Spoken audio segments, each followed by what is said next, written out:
fueron dos de las voces más inolvidables de la década de 1960. Crudas, rebeldes, eléctricas, iconos sobre el escenario, condenados fuera de él. Janis Joplin y Jim Morrison brillaron con intensidad y se apagaron rápidamente, dejando tras de sí leyendas y cicatrices a partes iguales. Todo el mundo conocía a Janis, intrépida, salvaje y sin complejos, pero lo que la mayoría no sabe es que había una estrella del rock que no podía soportar: Jim Morrison.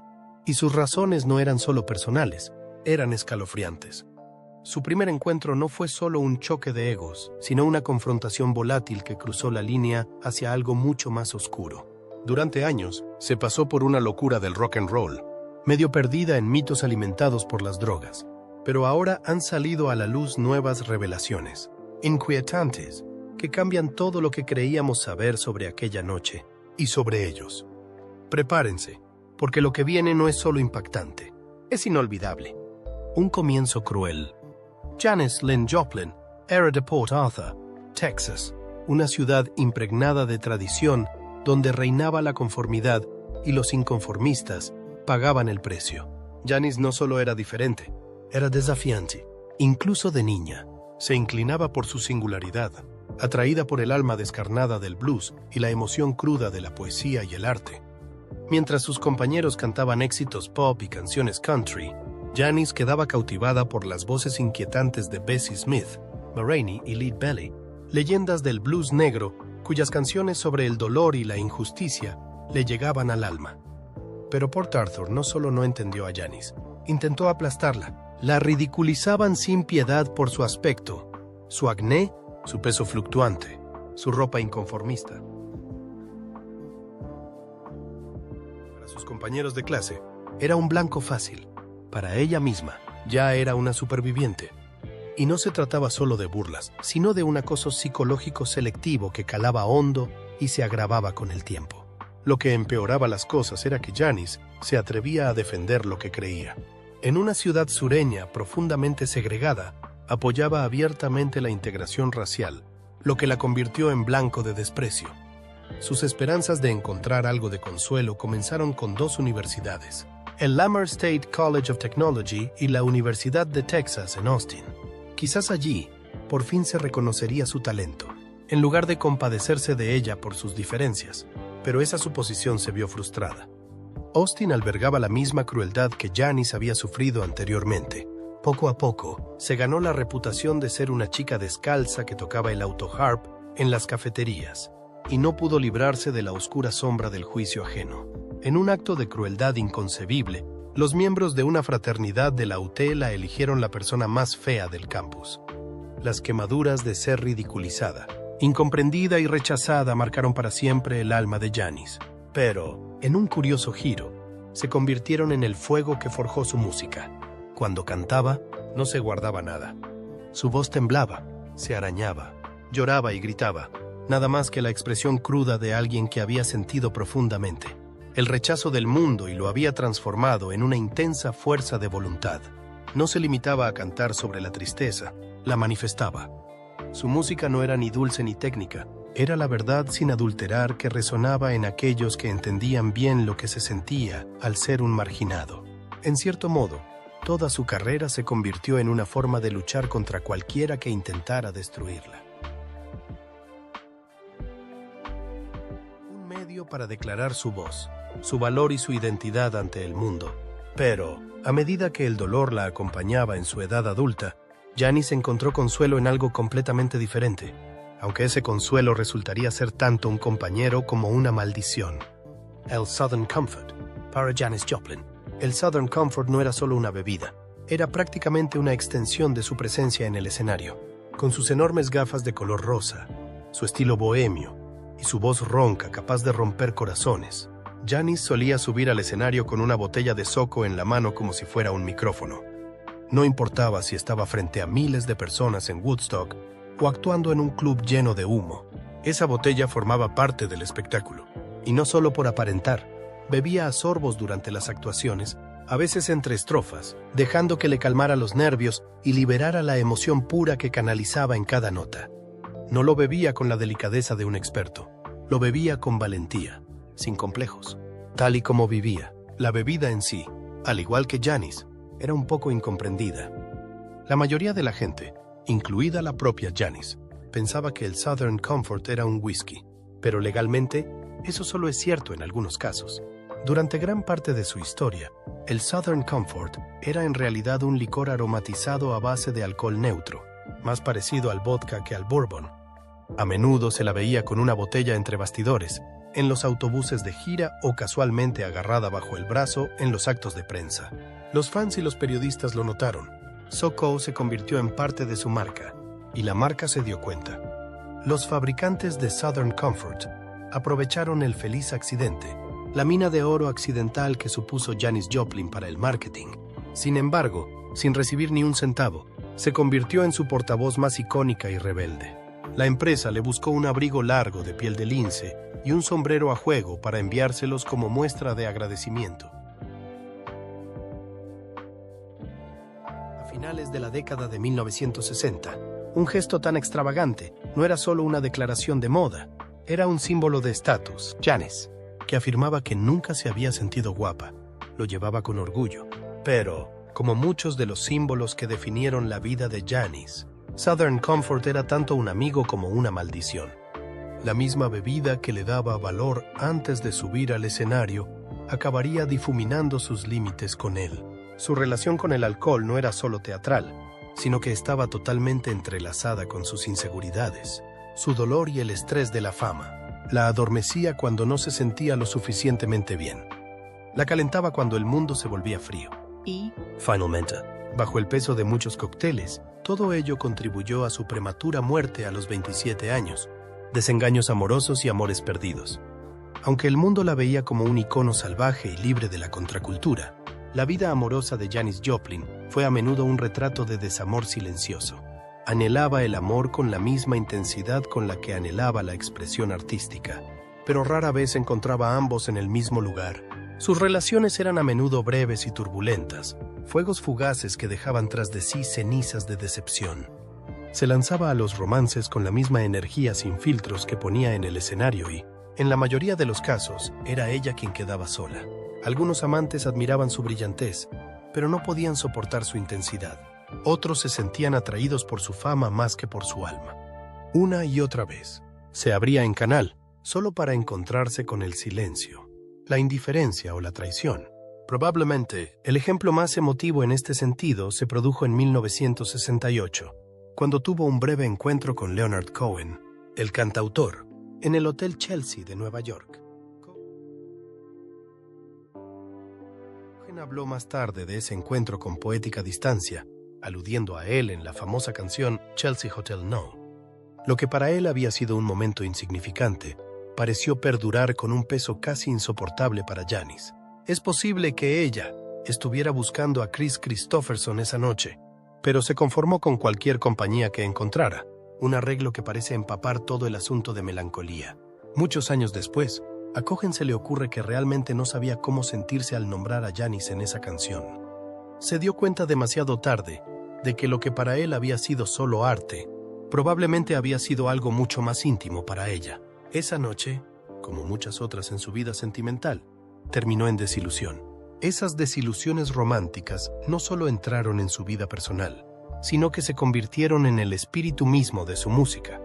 Piece of My Heart, Cry Baby, Maybe No eran solo canciones, sino confesiones llenas de ese peculiar dolor que se siente cuando el amor te vacía por dentro. Esa vulnerabilidad dolorosa era su tarjeta de presentación, dolorosamente cruda, imperfecta e intensamente humana. Eso fue lo que permitió que su voz llegara al corazón de tantas personas que habían sentido ese mismo dolor del rechazo y esa misma esperanza ardiente por el amor. En cada nota, Janis Joplin nos recordaba que detrás de la fama, el fuego y el abrigo de piel, había una chica de Texas que anhelaba ser abrazada y que nunca llegó a creer que la fama la había destrozado. La fama nunca tuvo la intención de arreglar a Janis Joplin. Solo magnificó lo que ya estaba roto, mucho antes de que el mundo conociera su nombre. Janis ya había comenzado a luchar contra el consumo de sustancias, a menudo recurriendo al alcohol y las anfetaminas para adormecer su dolor interno. Pero una vez que llegó a los escenarios nacionales, primero con Big Brother and the Holding Company, y más tarde en solitario, su dependencia se agravó. La heroína, en particular, se convirtió en una parte fundamental de su vida. A pesar de su éxito vertiginoso, o quizás debido a él, la soledad y la inseguridad que la habían acompañado desde la infancia se intensificaron. Sus seres más cercanos observaban impotentes cómo la chica que podía electrificar a miles de personas se aislaba cada vez más fuera del escenario. Las amistades se desmoronaron bajo el peso de su comportamiento errático, y el estilo de vida fiestero que una vez la había hecho sentir poderosa comenzó a vaciarla por dentro. Janis intentó dejar las drogas más de una vez, incluso alejándose de la escena de San Francisco a mediados de la década de 1960 para regresar a su ciudad natal en Texas con la esperanza de desintoxicarse. Pero la atracción de la música y el estilo de vida que la acompañaba eran demasiado fuertes. Regresó a California, volvió a ser el centro de atención y rápidamente retomó sus viejos hábitos. Aunque hubo periodos de lucidez y esperanza, fueron fugaces. En los últimos meses de su vida, estaba grabando el que se convertiría en su álbum en solitario más aclamado, Pearl, y quienes la rodeaban se mostraban optimistas sobre su futuro. Pero, en secreto, había vuelto a consumir heroína. El 4 de octubre de 1970, solo 2 semanas después de la muerte de Jimi Hendrix, Janis fue encontrada muerta en su habitación de hotel en Hollywood por una sobredosis. Solo tenía 27 años.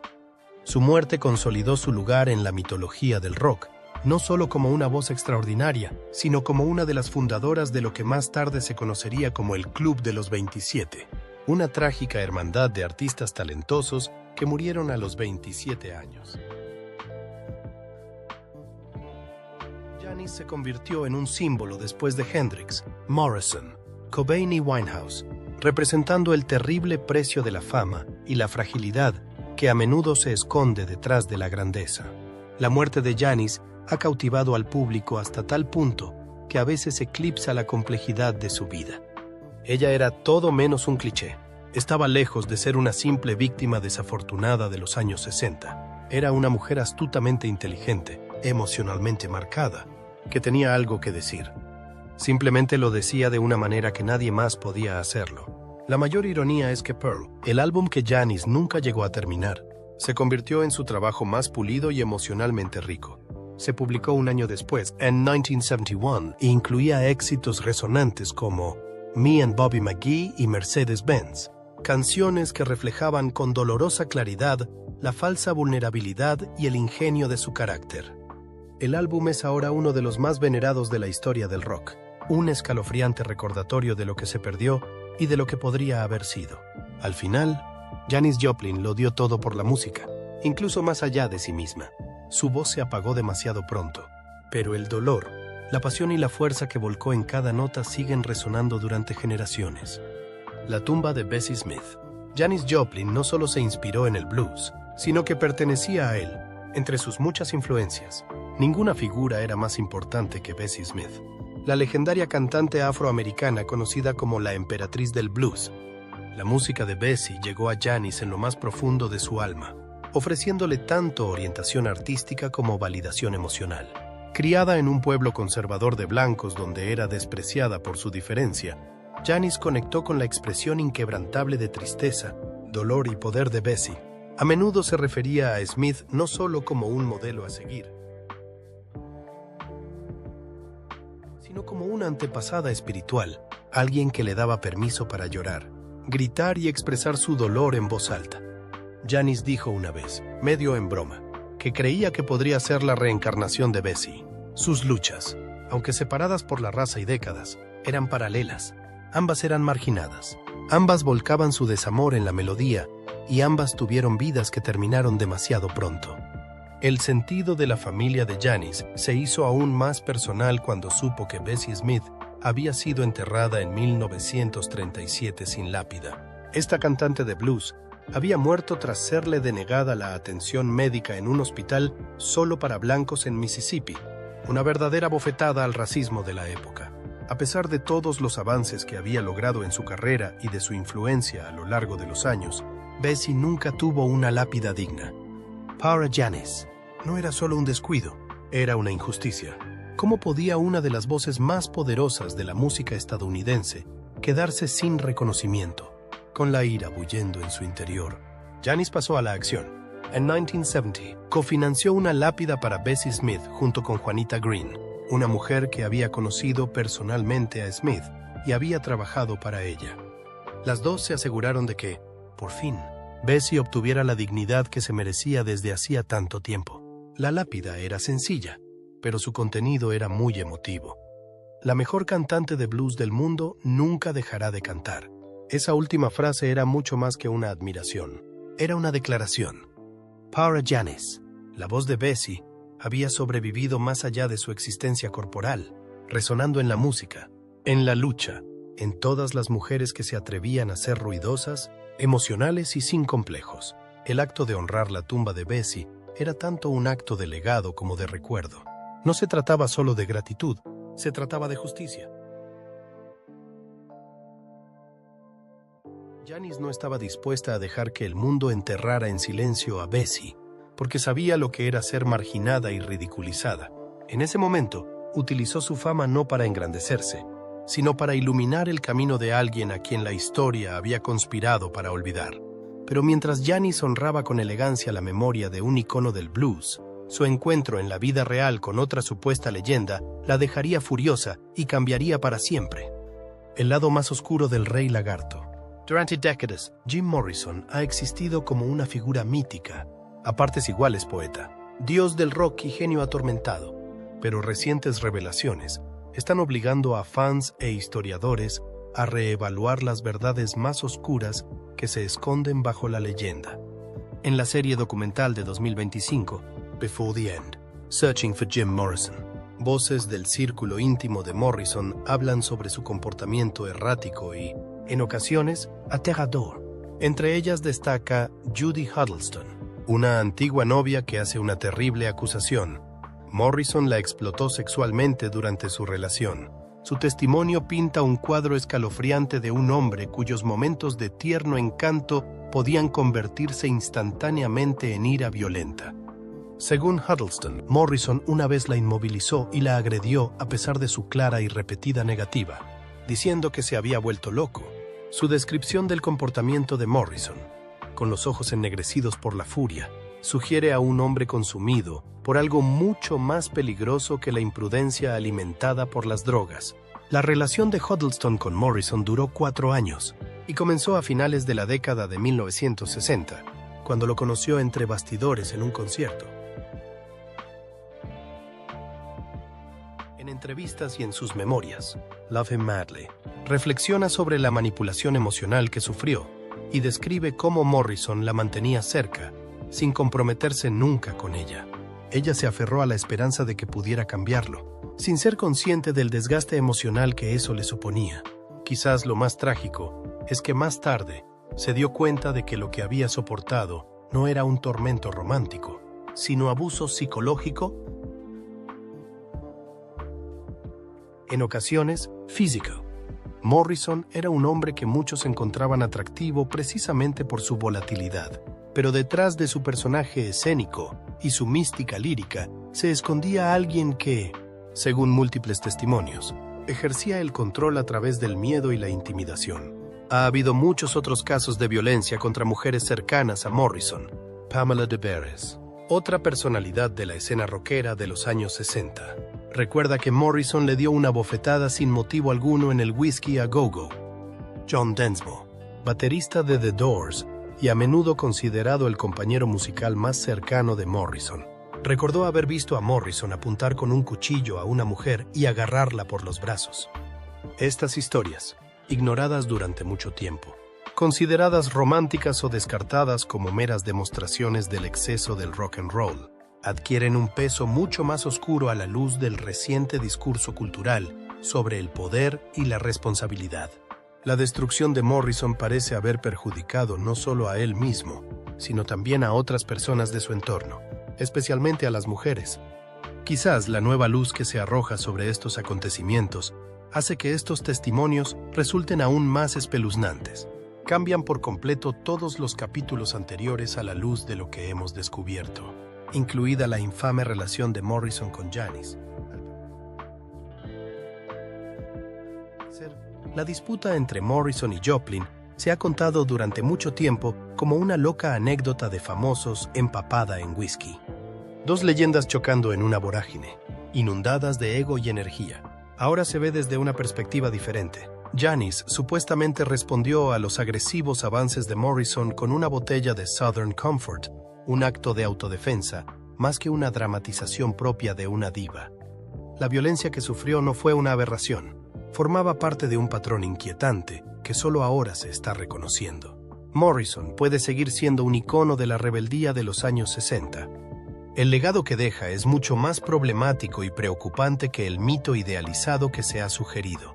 El primer encuentro comenzó como algo sacado de un cuento de hadas del rock and roll, o al menos de la imaginación de un productor de Hollywood. Paul Rothchild, el legendario productor musical que trabajó con The Doors y Janis Joplin, vio una oportunidad. Le cautivó la idea de presentar al llamado rey y a la reina del rock, Jim Morrison y Janis Joplin. Ambos eran fuerzas poderosas y magnéticas en el universo de la contracultura, y Rothschild imaginó una conexión emocionante entre ellos. Así que organizó una fiesta en Hidden Hills, un lugar lo suficientemente alejado del caos de Los Ángeles como para sentir intimidad, pero lo suficientemente cerca como para atraer el tipo de energía salvaje adecuada. Janis y Jim llegaron sobrios, algo poco habitual en ambos por aquella época. Al principio parecía magia.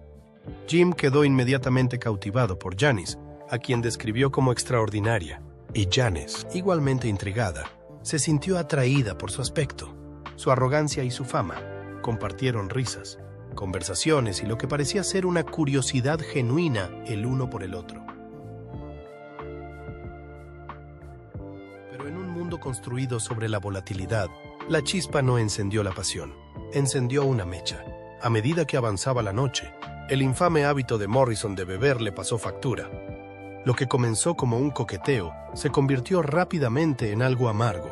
Jim, que tenía una merecida reputación de beber hasta perder el conocimiento, comenzó a transformarse en una versión de sí mismo que ni siquiera sus amigos más cercanos podían soportar. Rothschild, que había visto este comportamiento innumerables veces, describió más tarde la transformación de Morrison como el paso de un hombre encantador a un cretino y un borracho repugnante. Janis, por su parte, era un tipo diferente de bebedora. Podía ser ruidosa, sí, pero su versión de la embriaguez era cálida, carismática, incluso entrañable para quienes la rodeaban. A medida que las insinuaciones de Jim se volvían más atrevidas y su comportamiento abiertamente grosero se intensificaba, Janis parecía sentirse cada vez más incómoda. De hecho, parecía que cuanto más intentaba alejarse, más se acercaba a Jim, como si se alimentara de la negación, como si fuera parte de un juego tonto. Rothschild, que había organizado toda la farsa, se dio cuenta rápidamente de que lo que había pensado que sería una química icónica se estaba convirtiendo en algo oscuro y peligroso. Cuando los dos se marcharon de la fiesta, cualquier potencial que hubiera existido entre ellos se había convertido en algo amargo. Janis ya había tenido suficiente.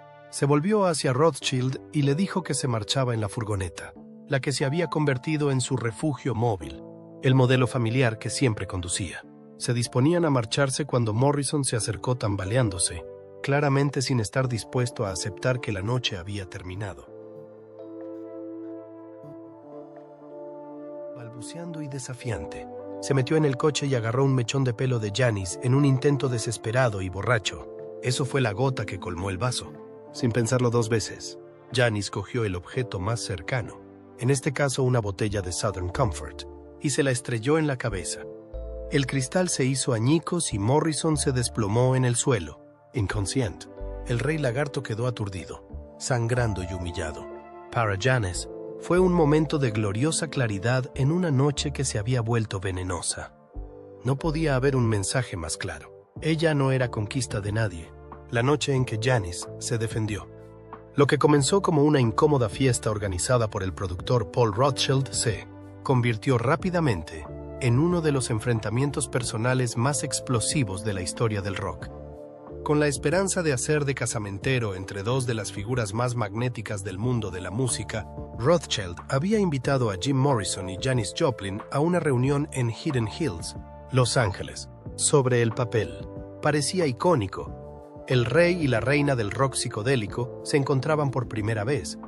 Pero una vez que empezaron a fluir el whisky y el Southern Comfort, no tardó mucho en aflorar el lado oscuro de Morrison. Conocido por su forma de beber y su personalidad combativa, Morrison no solo buscaba conectar con Janis, la perseguía con toda la sutileza de una bola de demolición. Janis, ya recelosa, intentó marcharse cuando las cosas empezaron a descontrolarse. Mientras se subía a la furgoneta de su banda, Morrison se tambaleó tras ella y, en un último movimiento desesperado y agresivo, la agarró del pelo y la tiró hacia él como un cavernícola borracho. En ese momento, Janis Joplin, que nunca se dejaba acorralar ni controlar, buscó lo más cercano a su alcance, una botella de Southern Comfort, su compañera inseparable en el escenario. Se giró con la fuerza de alguien que ya había tenido suficiente y le rompió la botella en la cabeza a Morrison. El cristal se hizo añicos. Morrison se derrumbó y los atónitos espectadores se quedaron parpadeando ante las consecuencias. No se trataba de una pelea de bar, ni de una disputa en un autobús de gira. Fue un acto de resistencia vívido y sin filtros, mientras Jim yacía aturdido o inconsciente, según quien cuente la historia. Janis se sentó al volante de su vehículo de huida, desafiante y sin remordimientos. Para Janis, el encuentro fue más que el rechazo a un pretendiente no deseado. Era una declaración visceral. No se dejaría intimidar, dominar ni arrastrar como una groupie de backstage. Lo más inquietante, quizás, fue que Morrison aparentemente nunca comprendió la importancia de lo que acababa de ocurrir. Según Rothschild, Jim se presentó al ensayo al día siguiente, todavía pidiendo el número de Janis, cantando sus alabanzas y diciendo que era fantástica, con una mezcla de admiración y delirio. Para él, el altercado no era el final de un encuentro fallido, sino solo una pequeña anécdota más en la saga de conflictos y control que había sido su vida. Sin embargo, aquella noche fue el juicio final para Janis y, a partir de ese momento, su desdén por Morrison dejó de ser un secreto.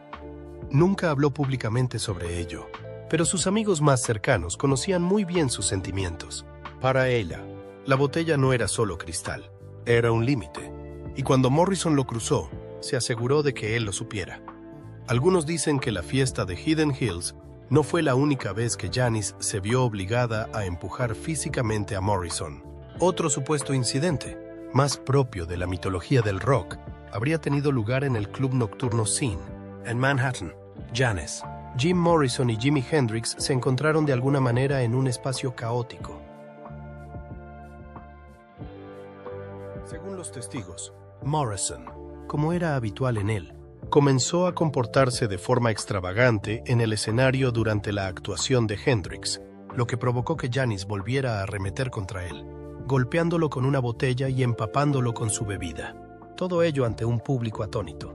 Según se informó, los tres quedaron envueltos en un torbellino de cristales rotos, plumas y sudor en el suelo del club, una escena tan extraña y fantástica que podría haber salido directamente de un delirio psicodélico. ¿Por qué odiaba realmente a Jim Morrison? La noche en que Jim Morrison agarró a Janis Joplin por el pelo y recibió un botellazo en la cabeza con una botella de Southern Comfort, no fue solo un episodio desagradable en una década salvaje, fue una línea divisoria. A partir de ese momento, Janis dejó claro a sus amigos y colaboradores que no quería saber nada más de Morrison.